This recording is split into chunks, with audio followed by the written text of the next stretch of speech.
Hello everyone, welcome to the session. आप सभी का बहुत बहुत स्वागत है। तो एसबीआई क्लर्क 2024-25 प्रीलिम्स एग्जाम खत्म हो चुका है। टोटल 16 शिफ्ट में पेपर हुआ। 22, 27, 28 फरवरी और 1 मार्च, आज भी 4 शिफ्ट थी। तो 16 शिफ्ट खत्म होने के बाद हम अब इस कंक्लूजन पे पहुंचे हैं कि हम ये आइडिया लगा पाएँ कि आपके इस एग्ज़ाम की क्या कट ऑफ जा सकती है और कौन से ऐसे बच्चे हैं जिनको अभी मेंस एग्ज़ाम के लिए मेहनत करनी चाहिए। इन सब बातों पे चर्चा करेंगे। मेरे साथ मेरे टीममेट्स नरवीर सर हैं और मेघना मैम हैं, जो आपको बताएंगे कि कौन से ऐसे फैक्टर्स हैं जो कट ऑफ पे इम्पैक्ट डाल सकते हैं, या इन पूरी 16 की 16 शिफ्ट में क्या कहीं नॉर्मलाइजेशन की ज़रूरत पड़ेगी, या पेपर में क्या सिमिलैरिटीज़ थी।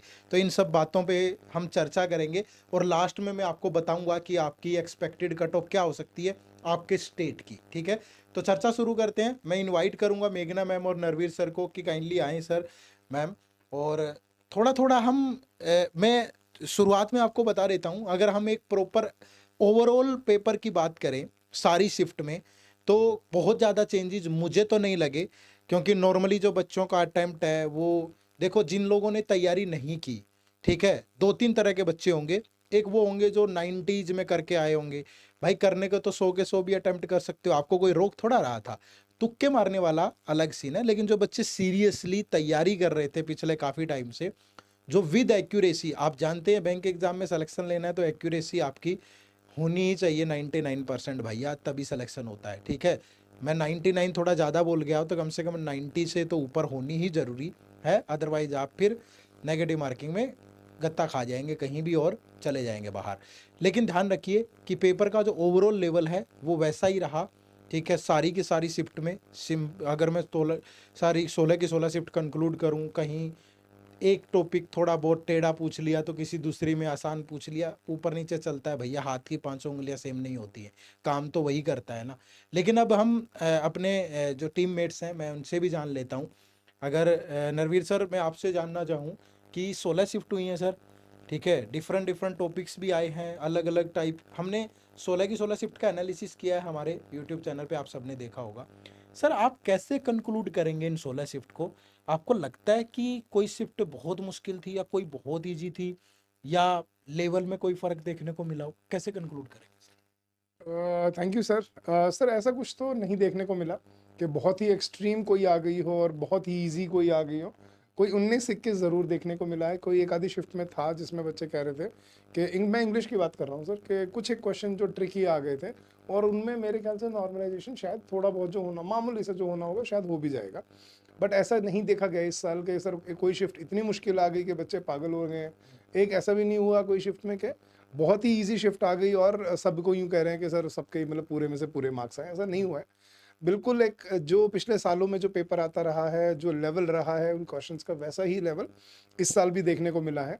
और जो दूसरी चीज़ है गाइस, मतलब जो स्टूडेंट्स के लिए है कि आपको कुछ टाइप ऑफ क्वेश्चंस है जो हम हर एनालिसिस में आपको बताते रहे हैं। जैसे रीडिंग कॉम्प्रिहेंशन सर हर हर हर शिफ्ट में आता ही है। एरर डिटेक्शन हर शिफ्ट में आया ही है। ठीक है, फिर फिल इन द ब्लैंक्स कभी कभी वो सिंगल फिलर डाल रहा है, कभी कभी वो क्लोज टेस्ट बना दे रहा है। वो आपको तैयार इतना तो होना पड़ेगा।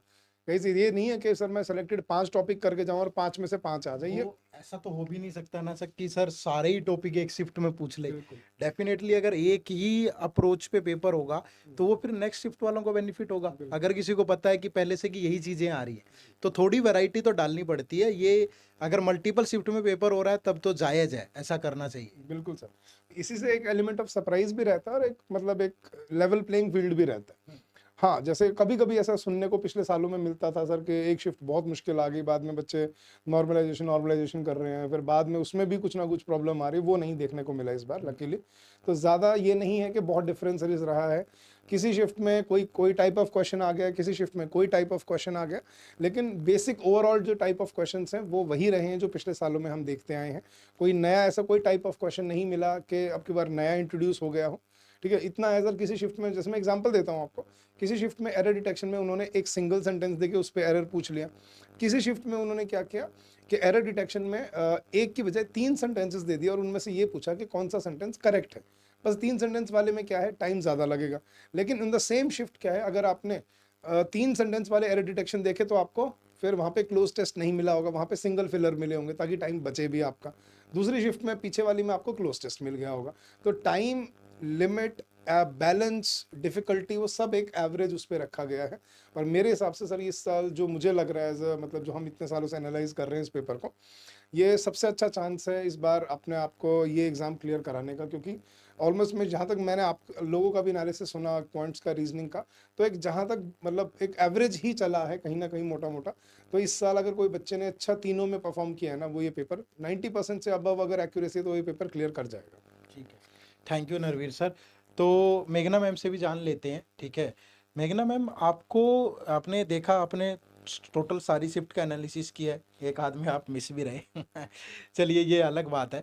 तो इन सारी की सारी शिफ्ट को अगर हम देखें, कंक्लूड अगर आप करो, तो आपका एनालिसिस क्या कहता है कि पेपर का लेवल सेम ही था या कुछ वैरायटी देखने को मिली? वैसे रीजनिंग की बात करें सर, तो रीजनिंग में ऐसे कोई सरप्राइजिंग एलिमेंट था नहीं। मतलब जो हम एक्सपेक्ट करके चलते हैं, यही पजल आएगी, यही सिटिंग आएगा, अल्फा न्यूमेरिक आएगा, ऐसा आएगा, तो ये सारी चीज़ें वही थी। हमने मतलब ऐसा कुछ सरप्राइजिंग नहीं मिला होगा कि स्टूडेंट ने एक्सपेक्ट नहीं किया था और वो चैप्टर आ गया, या फिर क्वेश्चंस उसमें से कम आ गए या ज़्यादा आ गए। जैसा हम लेके चलते हैं 15-20 क्वेश्चन सिटिंग अरेंजमेंट और पजल से आते हैं, बाकी हमारे मिसलेनियस से आते हैं। बट अगर नंबर्स की बात करूँ कि स्टूडेंट्स ने कितना नंबर किया होगा, तो जिन्होंने अच्छे से प्रैक्टिस किया होगा रीजनिंग में 25 टू 30 वो लोग अच्छे से अटेम्प्ट कर चुके होंगे। और अगर जिन्होंने मतलब नॉर्मल प्रैक्टिस थी, जिनका थोड़ा सा रीजनिंग में भी हाथ तंग था, तो उनमें मतलब 20 टू 25 उन लोगों ने भी अटेम्प्ट किए ही हैं। मतलब इतना है, 20 टू 30 तक अटेम्प्ट गए हैं। और ऐसे भी स्टूडेंट हमें मिले हैं कि जिन्होंने 31 32, ऐसे भी स्टूडेंट है जिन्होंने अटेम्प्ट किया है। तो बट वो यही है कि वहाँ पे उनकी प्रैक्टिस उतनी अच्छी रही होगी। तो कुल मिलाकर के अगर हम बात करें, अगर इंग्लिश और रीजनिंग वाले चीज़ों को मैं कंक्लूड करूं, सब्जेक्ट को दोनों को, तो बहुत ज़्यादा चेंजेस नहीं है, जैसा एक्सपेक्टेड पैटर्न होता है। सीटिंग अरेंजमेंट और पजल वाला सेक्शन देखें, उनसे 20 क्वेश्चन के आसपास और बाकी मिसलेनियस के 15 क्वेश्चन। तो जो लोग अच्छी मेहनत करके गए थे उनका सही से बना होगा ये वाला पार्ट, ठीक है। उसके बाद अब मैं क्वांट सेक्शन की बात बता देता हूँ। तो क्वांट में अनएक्सपेक्टेड थोड़ा सा ये रहा, लेकिन वो सबके लिए रहा ना। ऐसा नहीं है कि वो एक दो शिफ्ट में ऐसा होगा बाकियों में नहीं हुआ। कि जो स्पीड मैथ है उसके 10 से 12 क्वेश्चन, 15 तक भी रहे हैं किसी में, तो 10 से 15 क्वेश्चन रहे हैं स्पीड मैथ के। लेकिन जिस शिफ्ट में स्पीड मैथ के 15 क्वेश्चन रहे हैं, वहां उसने एक कैशलेट डाल दिया या अर्थमेटिक के थोड़े से लेंदी क्वेश्चन डाल दिए, तो वो लेवल हो गया। यानी कि 10 क्वेश्चन तो आपको स्पीड मैथ के हर शिफ्ट में मिले हैं, सिंप्लीफिकेशन के 10 क्वेश्चन से कम तो किसी में आई ही नहीं। अच्छा, एक आध शिफ्ट में जैसे फर्स्ट मार्च को उसने क्वाड्रेटिक इक्वेशन पूछ ली, और 27 28 एक दिन तो शायद नहीं था, लेकिन 22 की पहली शिफ्ट में नंबर सीरीज भी था सिंप्लीफिकेशन के साथ। तो ये थोड़ा सा कॉम्बिनेशन रहा। और डीआई सब में पूछे गए हैं भैया, 2 डीआई सब में थे, ठीक है। अब जहाँ 2 डीआई थे वहाँ अर्थमेटिक के थोड़े ज़्यादा क्वेश्चन हो गए, या स्पीड मैथ के 5 ज़्यादा पूछ लिए। अदरवाइज स्पीड मैथ के 10 से 15 क्वेश्चन, और अगर मैं बात करूं डीआई के 10 से 15 क्वेश्चन, ये दोनों को मिला के 25 पे कंक्लूड हो रहा है। अर्थमेटिक के 10 क्वेश्चन लगभग हर शिफ्ट में है। और अगर मैं डीआई की बात करूं, जहां 15 क्वेश्चन है, हो सकता है कि वहां 4 डीआई भी हो। वहां कैसलेट 2 दे दिए, दो एक बार ग्राफ एक लाइन ग्राफ दे दिया, कैसलेट पे कम क्वेश्चन भी थे। तो ये तो उसके उलझाने की थोड़ी ट्रिक होती है, और ये वैरायटी हमेशा देखने को मिलेगी। अगर सेम होगा तो फिर फायदा नहीं होगा, ठीक है। तो अगर मैं क्वांट की भी बात करूं, तो एवरेज अटेम्प्ट बच्चों का 25 के आसपास रहा है। जिन लोगों का वीक था या किसी शिफ्ट में उनको डीआई वगैरह कैसलेट मिल गया, तो वो 17 18 19 20 यहाँ तक भी करके आए हैं। जिन शिफ्ट में थोड़ा सा ये था, तो बच्चों के 25। और जिन लोगों ने बहुत अच्छा किया है, अब जो हकदार है यार, जो मेहनत करके गया है, वो तो 32 भी करेगा, 33 भी करेगा, हो सकता है 35 भी कराया हो भाई। इस बात की कोई गारंटी थोड़ा होगा। कोई हीरा वही तो टॉप करेगा ना, पहला रैंक लेकर के आएगा, अब जो इतना करके आया होगा, ठीक है। तो ये तो देखने को मिला, बट एवरेज पेपर था। 16 की 16 शिफ्ट सेम है, कोई ज़्यादा अंतर नहीं, ठीक है। तो ये हम कंक्लूड कर लेते हैं, और अब बात करेंगे कट ऑफ पे। अब कट ऑफ पे अगर मैं पूरे पेपर को कंक्लूड करके बात करूं, तो कट ऑफ को दो चीज़ें प्रभावित करती है। एक आपका नंबर ऑफ वैकेंसीज, ठीक है, और एक आपका पेपर का लेवल। अब मैं पेपर के लेवल की अगर तुलना करूं 2023 से, ठीक है, तो 2023 के कंपैरिजन में 2020 मतलब 24 लगा लो या 23 वाला लगा लो, वही 24 तक गया था पेपर। मतलब लास्ट पेपर की मैं बात कर रहा हूँ एसबीआई क्लर्क के। उस लास्ट ईयर के पेपर को इस साल के पेपर से तुलना करें, तो पेपर लगभग सिमिलर है। थोड़ा बहुत अपडेशन तो मिलेगा, अब जो बातें 2010 में होती थी वो 2025 में थोड़ा हो सकती है। समय के साथ इम्प्रोवाइजेशन होती है और वो हुई भी है यहाँ भी, लेकिन उसी हिसाब से टेक्नोलॉजी भी आई है, बच्चों के दिमाग भी। आजकल तो यार बच्चे 2 साल का बच्चा मोबाइल मांगने लग जाता है। आप सोच के देखो कि कहाँ पहुँच गए हैं आप। तो उसी टाइप की इम्प्रोवाइजेशन है और जाहिर सी बात है इसमें भी होगा, तो पेपर का लेवल तो प्रभावित नहीं कर रहा कट ऑफ को, उसी स्टैंडर्ड पे जानी चाहिए। अब दूसरी बात आती है नंबर ऑफ वैकेंसीज की। भैया last year number of vacancies 8000 के समथिंग है और इस साल जो नंबर ऑफ वैकेंसीज है वो 14000 है। अब यहाँ पे जो ये गैप है 6000 का, ये कट ऑफ पे इम्पैक्ट डाल सकता है आपका, ठीक है। लेकिन यहाँ पे भी 2-3 चीज़ें मैं आपसे बात करूँगा, मैं आपको दिखा भी देता हूँ। अगर आप यहाँ पे देखेंगे, ठीक है, आप सिंपली मैं आपके सामने कट ऑफ ओपन कर रहा हूँ, ठीक है। ये हम देखें तो ये लास्ट ईयर की कट ऑफ है, ठीक है। अब यहाँ पे एक नंबर देना ये थोड़ा सा मुश्किल होगा। अब मैं बोलूँ कि यार आंध्र प्रदेश की जो कट ऑफ है लास्ट ईयर अगर वो 56.5 थी, पेपर का लेवल तो सेम है, अब आंध्र प्रदेश की कट ऑफ इतनी भी जाएगी। तो मैं एक काम आपके ऊपर छोड़ रहा हूँ, आप ये चेक करिएगा अगर नंबर ऑफ वैकेंसीज सेम है या नंबर ऑफ वैकेंसीज में थोड़ा सा ही चेंज है, तो कट ऑफ के चांसेस इधर ही रहने के हैं, चाहे जिस मर्जी स्टेट की हो। लेकिन अगर किसी स्टेट के अंदर सपोज एक एक्स बिहार स्टेट है और पिछले साल इसमें वैकेंसीज 100 है और इस बार 500 है, तो ये तो डेफिनेटली यहाँ से तो कट ऑफ गिरेगी, ठीक है। बच्चों का लेवल बढ़ा है लेकिन या तो इसी के आसपास के चांसेस हैं, लेकिन बढ़ नहीं सकती ना, बढ़ेगी नहीं, और बढ़ेगी भी तो 1-2 नंबर आपको बढ़ने को मिलेगी। तो नंबर ऑफ वैकेंसीज इंपैक्ट डालेंगी, ठीक है। अब आप देख लीजिएगा कि आपके स्टेट की लास्ट ईयर के कंपैरिजन में वैकेंसीज कितनी बढ़ी है, ठीक है। और दूसरा, अगर घटी है तो कट ऑफ बढ़ सकती है, अगर कम हुई है मतलब वैकेंसीज बढ़ी है तो कट ऑफ नीचे जाने के चांसेस भी हैं, अगर वैकेंसीज कम हुई है तो कट ऑफ बढ़ने के चांसेस भी हैं। लेकिन जो मैं कंक्लूड कर रहा हूं, आपकी जो कट ऑफ है, जो ये आपकी लास्ट ईयर की कट ऑफ है जिस भी स्टेट की, अगर वैकेंसीज सेम है तो कट ऑफ के इसी के आसपास रहने के चांसेस हैं।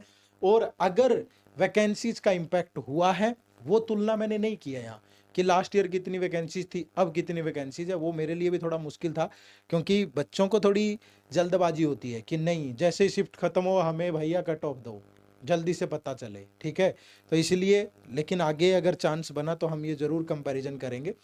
बट ये ध्यान रखिएगा, ये नंबर नोट कर लीजिएगा, ठीक है। अगर वैकेंसीज पे आपकी स्टेट पे कोई इम्पैक्ट नहीं है तो कट ऑफ के चांसेस यहीं पे मैं आपको थोड़ा सा आइडिया दे देता हूँ, +-5, ठीक है, +-5, बस इतना सा। बट अगर आप जैसे आप यहाँ पे देखेंगे कि हरियाणा की अगर पिछले साल कट ऑफ 58 है, तो 50 वाला बच्चा तैयारी करे, ठीक है। अगर किसी के 50 है तो तैयारी करे। मैं क्यों कह रहा हूँ ऐसा, भैया कुछ बिगड़ेगा थोड़ा ना, लाइन में है सारे पेपर, आरआरबी पीओ आ रहा है, आरआरबी क्लर्क आ रहा है, अभी एसबीआई पीओ प्रीलिम्स आ रहा है, उसके बाद आईबीपीएस आ रहा है, तो आपकी तैयारी थोड़ा रुकेगी यार। ऐसा तो है नहीं कि आप किसी ऐसी चीज़ पे एनर्जी वेस्ट कर रहे हो जो मुड़ के कहीं काम ही नहीं आएगी। तो भैया अगर आपको लगता है आपका ठीक ठाक स्कोर बन रहा है तो सभी बच्चों को मेंस की तैयारी करनी चाहिए। अगर 14,000 वैकेंसीज है तो 1.5 लाख बच्चा मेंस देगा, समझ रहे हो ना। अगर 20 लाख बच्चों ने फॉर्म फिल किया है, उसमें से कितने लोग अपीयर हुए होंगे, कम से कम 5 लाख बच्चा तो नहीं गया होगा, 15-16 लाख बच्चे अपीयर हुए होंगे, 1.5 लाख निकलेगा और आपके चांसेस होंगे। अगर आपने बिल्कुल भी प्रिपरेशन नहीं की थी तो आप हट जाओ, अदरवाइज मैं बोलूँगा कि जिस भी बच्चे को लगता है कि ज़रा सा भी कॉन्फिडेंस है, आप तैयारी कर लेना भैया मेंस की, क्योंकि बाद में आपको मौका नहीं मिलने वाला।